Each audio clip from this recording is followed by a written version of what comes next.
In case you're just joining us, we're spending some time talking about one of America's most honored and respected authors, Ernest Hemingway. Now, he lived in Key West throughout the 1930s and, of course, left such a powerful legacy behind him.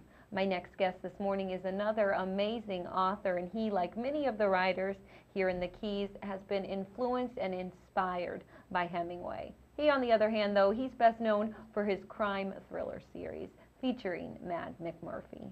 Michael, it's a pleasure having you back on the show today. Thank you for having me. I appreciate it. Now, Michael, do you have a connection to Ernest Hemingway besides writing? I do. He was the first person, I think it was the 11th grade, that I found a book of his short stories. And they were so unique and different from what they were making you read in high school. And it fascinated me, and because biographies weren't really out at that time because he was alive, but the stories of his life and his plane accidents and his adventures just, thrilled me. And I said, well, that's what I want to be. Wow. So he basically started your writing career. He's the reason I started, yes. And when I eventually moved and got older, I joined the Hemingway Society, which is, with I think the exception of me, is basically professors and Hemingway scholars, and it's to keep his writing alive, but interpret it as in today's world, because it's a lot different. It's his world back in the 30s and 40s, wasn't very politically correct for the 2000s. So.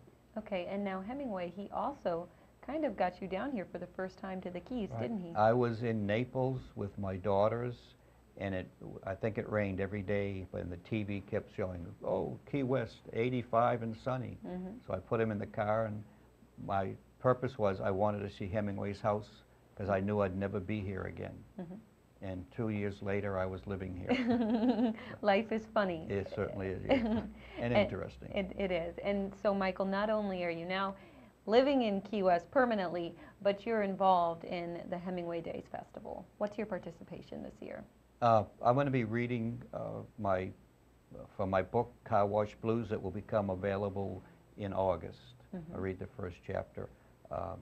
I will be with George Murphy, who's, everybody probably knows George, and then David Sloan, who's written some nonfiction books, Quit Your Job and Move to Key West, that series. And I told Carol Shaughnessy, I said, I want to go first. Because I often believe in Hemingway's last comment in his Nobel speech was the fact that he'd said enough that writers should write and not talk. So I said, I don't want to come behind these guys because they're professional readers and I'm not. Oh, well, you'll do a great job. So everyone can check you out. And this is taking place tonight, right? Tonight at Weiling Gallery at 8 p.m. Okay, wonderful. Now, let's talk about you for a minute, Michael. How many books have you written all in all? 6. The Car Wash Blues will be my 6th published one. There's an unfinished one left from Mexico that will probably stay unfinished for a while. Okay. Now, I understand that you recently won an award. But I haven't won it yet. I'm nominated by the Private Eye Writers of America for a short story I wrote and published in Ellery Queen called Vampire Slayer Murdered in Key West. Okay. There's no vampires in it. So they notified me, and the publisher notified me. I was really surprised. It was an honor because you're judged by fellow writers, and I didn't even know I was nominated. So it really is an honor just to be nominated. I'm up against a friend of mine, Lee Goldberg, who writes the Monk series was on TV, but he writes the books that come out. Okay. So it's Monk versus the Vampire Slayer. So okay, that should be good, right? Now, what are you working on right now, Michael? I'm working on the sequel to Stairway to the Bottom, which came out in December, and it's very dark and different than all my other Murphys. It's still Murphys, because I was getting worn out with, so it starts with the point of view of Norm, Murphy's friend Norm, and as I said, it's very dark, and it has to do with the ending of the last book. And when they come back to Key West, it'll be told in his voice. But because I wanted to begin it different, and it added something to me. It's a lot more fun for me to be writing it, I think, because I've got another character that's the feature character for a while.